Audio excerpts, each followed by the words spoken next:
Welcome to Love Them Knives. LTK here. Kubey. Budget time. Yes, it is with the 208C.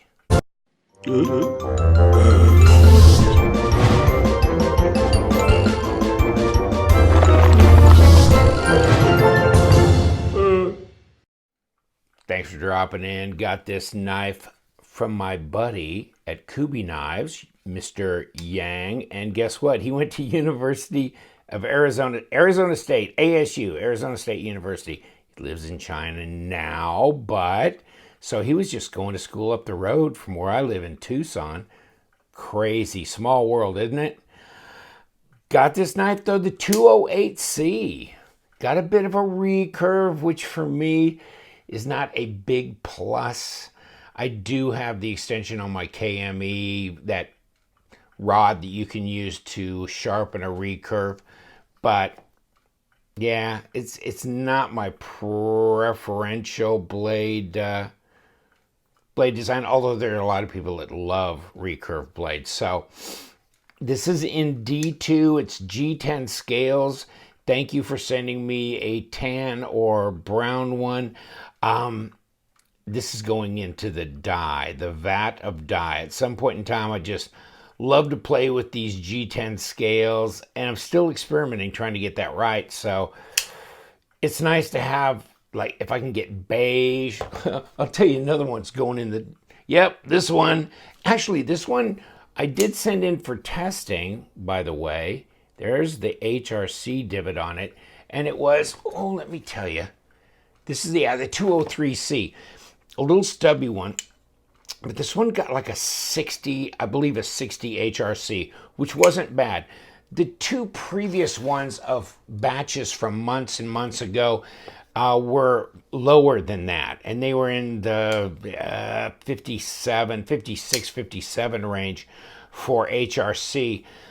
So I told him about that, and he said, "Oh, we're gonna work on that. We're gonna get that up." And then so the most recent one as a 60. So I believe things are gone up. I'm gonna send this in for testing as well, and I've got another one, the KU208C I just got. I'm gonna send that in for testing as well. So we'll see where the Rockwell, comes in as far as that. But yes, we tested the D2 and it's real D2. So that's good. This is a liner lock with G10. There's your lockup. 25 to 30%. Nice. It's not a guillotine drop, that's for sure. And these things are, they're cheap as chips. What the hell? This is amazing. Let me show you the paperwork I've got on this. I just grabbed it real quick. This kind of gives you, they have different colors. I think this and green and black. So you can get a black one, you can get a green one, you can get this. 8.2 inches overall, 3.6 blade length, D2, obviously. It is a mirror finish or a mirrored type finish. And the clip material is 420J2, ceramic bearings, 137 ounces.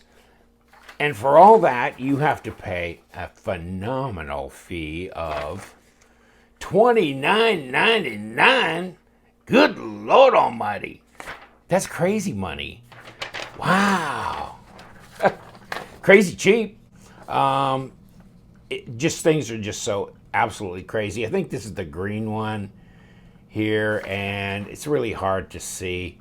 Oh, that's a different one. No, this is the green one here. And the other was the black. Small pictures.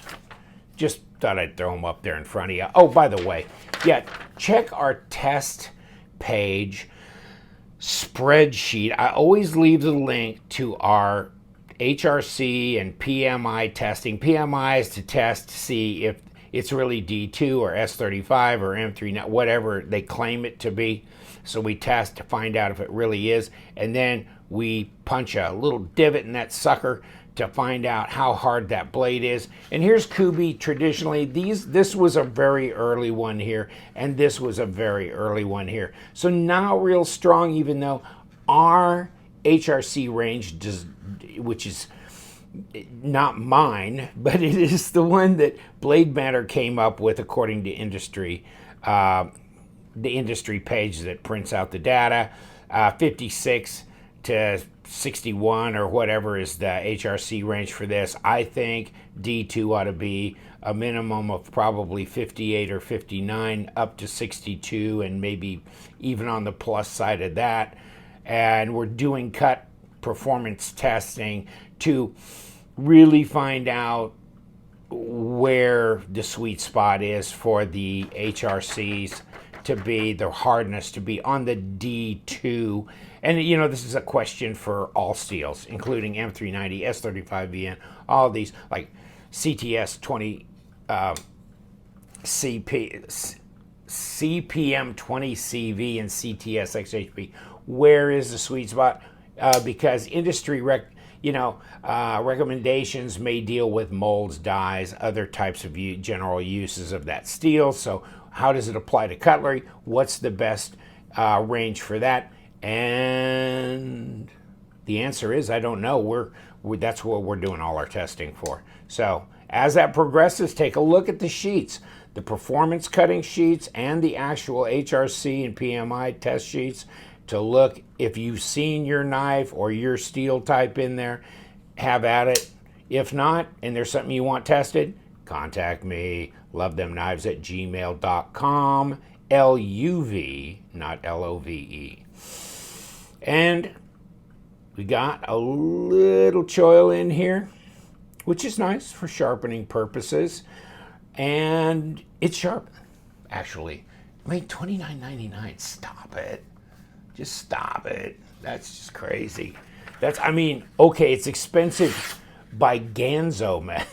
You know, my Ganzo cost me $24. What? So, you know, but most out there in this kind of composition are, around $50 plus. So really, that's just amazing. And I think right there, didn't they say, they said ceramic ball bearings too.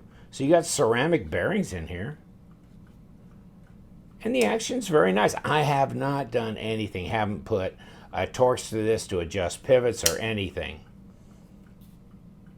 Nice. It's like 3 point. Come here. It's 3.5 inch, maybe a little more than that. I'm trying not to get the blade to the end of that. So 3.5 inches and not quite 8 1/4 overall. So about the same size as a Paramilitary 2, which if we had one handy, but we don't right now that I can see. I don't know where Fancy took off to, but this is a Tuyaknife bruiser. Pretty close to the exact same size.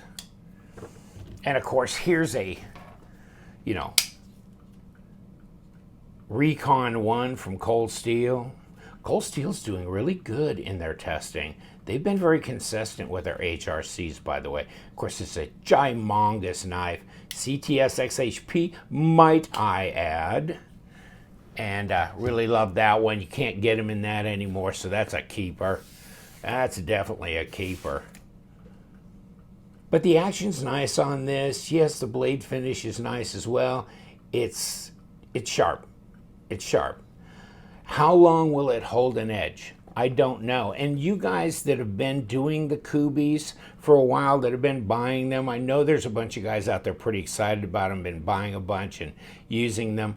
Please report back, either in the comments section or email me. Let me know how the performance is going with these, because that's the cutting test performance is one that's really tough to do, because it just takes time. It takes time for some of these guys that are reviewers to sit down and get around to cutting and then sharpening it back up and doing it again to confirm the first round results. and then getting all that documented. So if you are out there and you have some experience with these, let me know. Let me know. Got jimping on the top of the blade,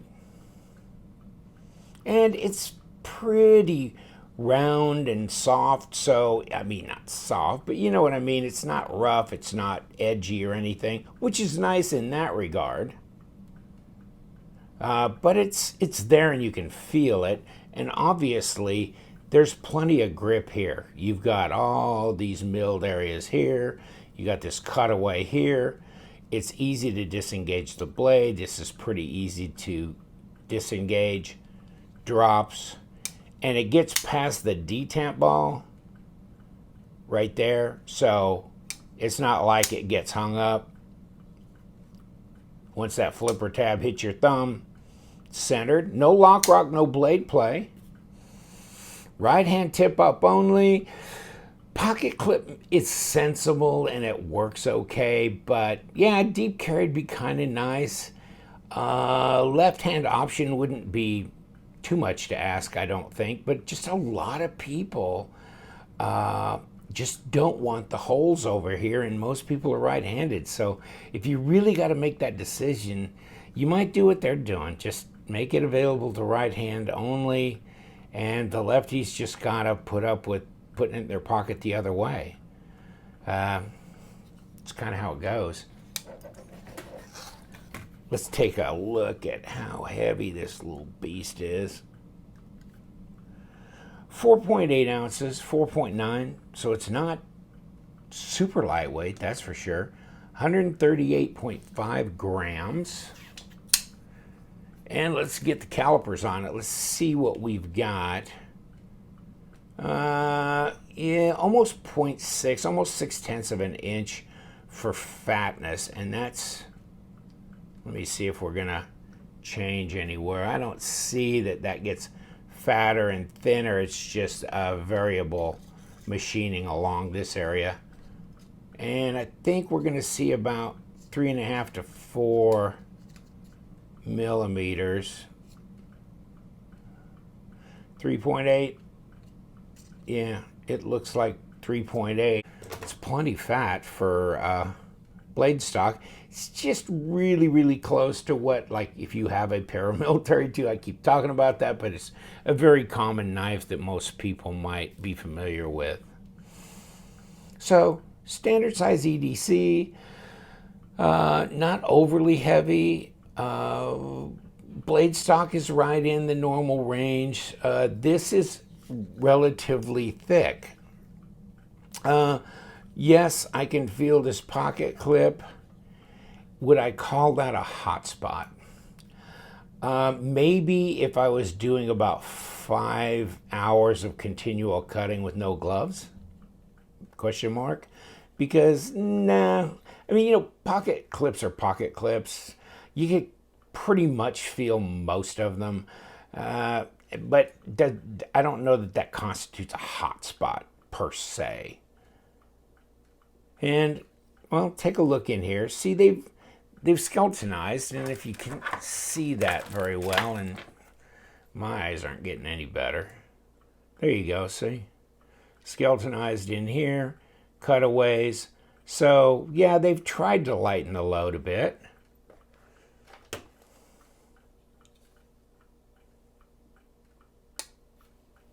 Not too shabby, actually. I mean, what do you want for $29.99? It's a steal. I mean, really, at $39, which is what it's supposed to be normally, it's a really good deal, I believe. You know, and of course, I'm saying that assuming that the heat treat is correct and cutting performance is functional. But, you know, I got a lot of knives around my house that I use, and this is the kind of stuff I use because I'm not going to cry if something happens to it because I've only got $30 in it, not 300. So this is what I'm going to grab and use, and plus I can sharpen this, the super steels. I've given up on. I send it up to my buddy Kevin Lewis. I'll give you his information. I always put his stuff in here, bevel knife sharpening, because he does just a great job, and I'll let him wear his arm out. He's young and he can recover, but wear his arm out doing the super steels. This is enough for me. And yeah, I mean, the one more thing before I let you go, the ergos here, you can see this is really pretty much designed to really put your hand in a certain area. With me, if your hand is a little smaller than mine, this is going to be perfect. With mine, it is a real snug tug to get right my last finger in here. So it is a real tight grip. Now, maybe that's a good thing, actually. But if I just spread out and had a more relaxed position, then I'm right up here. See, I might even want to move back to a backup position. Reverse grip is actually a bit better because I can ride up on this choil area, but I can back myself up with the thumb. So that's actually more comfortable than to try to put all my fingers inside this area here. And of course, what I didn't mention earlier was jimping on the flipper tab. It's pretty intuitive, and the detent I think is appropriate for this knife. You come on, get a grip, buddy. It's appropriate for this knife. I'm not sure. You know, it feels like I can't. Gonna try and fail it. Damn it! I did. Okay, so I could fail it, but wow, you know what? No, I cannot throw this out. I cannot gravity flip this blade out. So I'm going to call this a strong 5.5 to maybe 5.8 on a 1 to 10. Of course, everything falls seemed to be within from a 3 to a 6.5, and so this is a little bit stronger than most knives as far as detent goes. You can see your blade stop up here, and it's embedded in the steel liner, so you're all good. Sorry it took so long. I mean, I'm going around explaining a lot of other things about, you know, how blade performance and spreadsheets and things like that instead of just really talking about the knife, and I apologize for that, but it's all kind of part of the cutlery situation, and you just kind of want to parse through some of those things to make sure you're getting a knife that will actually perform. This is not a huge investment. So ceramic bearings, reasonably good action, strong detent, it's centered, no lock rock, no blade play, 30% lockup, cheap as chips, and I mean, just look at the screws here. Look at them. They're machine screws. Come on. That's crazy. And look at that. Really, when you kind of take a real close look, and they've skeletonized the liner for weight relief. What are they missing here? Yeah, just from my perspective, from looking at this, they're doing a great job, and it's almost unbelievable, really, at the price point. Don't you think?